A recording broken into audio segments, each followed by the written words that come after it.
So hello guys, welcome back to my channel knowledge of disease. और हम आए हैं एक नए टॉपिक के साथ जिसका नाम है थर्ड टाइमेस्टर। मतलब कि इसमें प्रेगनेंसी में 3 टाइमेस्टर होते हैं, फर्स्ट टाइमेस्टर, सेकंड टाइमेस्टर एंड थर्ड टाइमेस्टर। अगर आपको फर्स्ट टाइमेस्टर और सेकंड टाइमेस्टर के बारे में जानना है तो आप आइकन पे प्रेस कर सकते हैं जिससे आपको पता चल जाएगा और आपको वीडियो मिल जाएगी उसके बारे में। ठीक, तो हम स्टार्ट करते हैं कि थर्ड टाइमेस्टर होता क्या है। थर्ड टाइमेस्टर हमारे एक प्रेग्नेंट लेडी की जर्नी का लास्ट टाइमेस्टर होता है।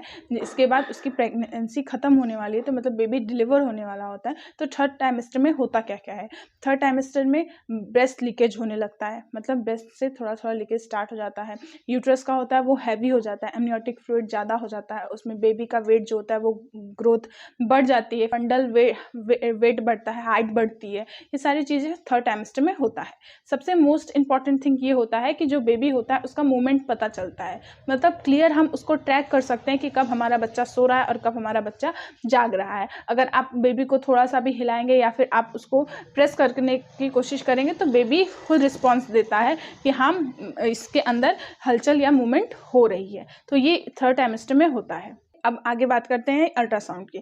अगर आप थर्ड टाइमेस्टर में अल्ट्रासाउंड कराते हैं तो इसमें ये पता चलेगा कि बेबी का हाथ पैर ये सारी चीज़ें कैसी है वो आपके उसके मॉनिटर में दिखाई देता है। लेकिन हम रिपोर्ट जब निकालते हैं तो उसमें सिर्फ ये दिखाई देता है कि जो बेबी है वो मतलब कैसा है, किस तरह है, उसका हार्ट बीट कितना है और हार्ट बीट कितना वो ले रहा है।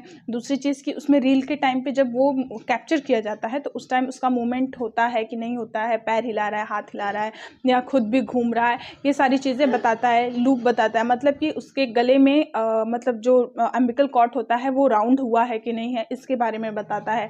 आपका एमनियोटिक फ्लूइड जो है एक्वेट है कि नहीं ये बताता है। और क्या कहते हैं कि ये भी बताता है कि आपका एलएमपी क्या है। एलएमपी क्या होता है? एलएमपी मतलब कि आपकी डिलीवरी डेट कितनी है। ये डिलीवरी डेट जो रहती है वो एक हफ्ते आगे भी हो सकती है और एक हफ्ते पीछे भी हो सकती है। दैट इज़ नॉट एग्जैक्ट, मतलब कि ये बिल्कुल परफेक्ट डेट नहीं होती है। ठीक है, ये होता है एलएमपी। ठीक, फिर उसमें ये भी लास्ट में नीचे दिया रहता है कि एक सोनोग्राफी, मतलब सोनोग्राफी में आपका कितना मतलब डेट और टाइम जा चुका है उस बेबी को, जैसे कि 20 वीक्स हो चुके हैं या फिर 34 वीक हो चुके हैं, ये सारी चीज़ें उस सोनोग्राफी में बताता है। ठीक है, और फिर अब आते हैं कि इसमें प्रॉब्लम्स क्या क्या आती हैं।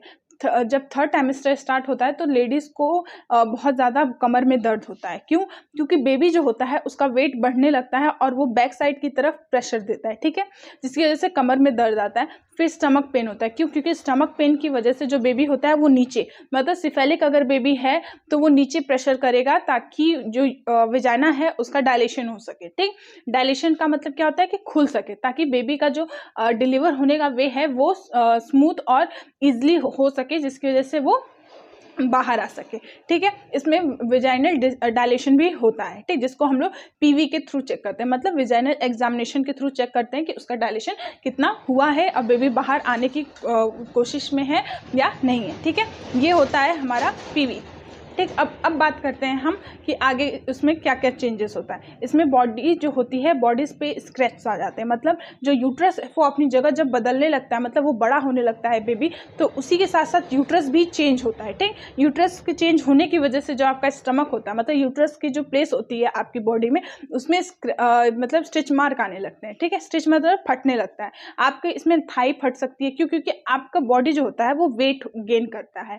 अगर आप 70 है तो 75 हो जाएगा। मोस्टली जो प्रेग्नेंट लेडी होती है उसका 75 वेट ही होता है। ठीक है, मोस्टली मैंने देखा है कि उसका 75 kg ही वेट होगा।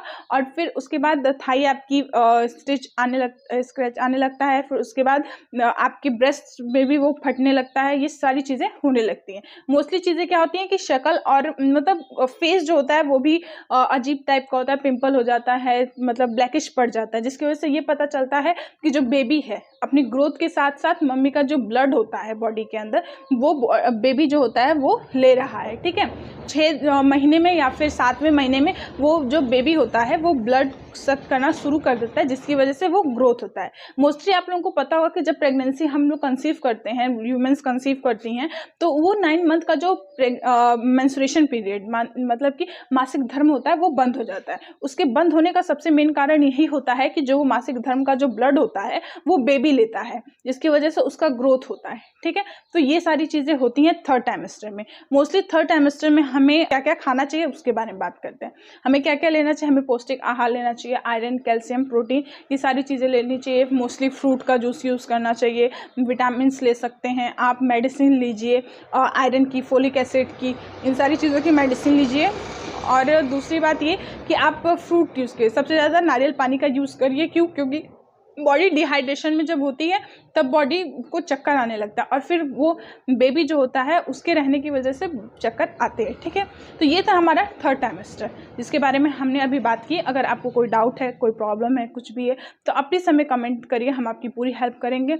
और अगर आपको वीडियो पसंद आई हो तो प्लीज़ लाइक करिए, शेयर करिए, सब्सक्राइब करिए। हम तब तक मिलते हैं नेक्स्ट वीडियो में, तब तक के लिए थैंक यू।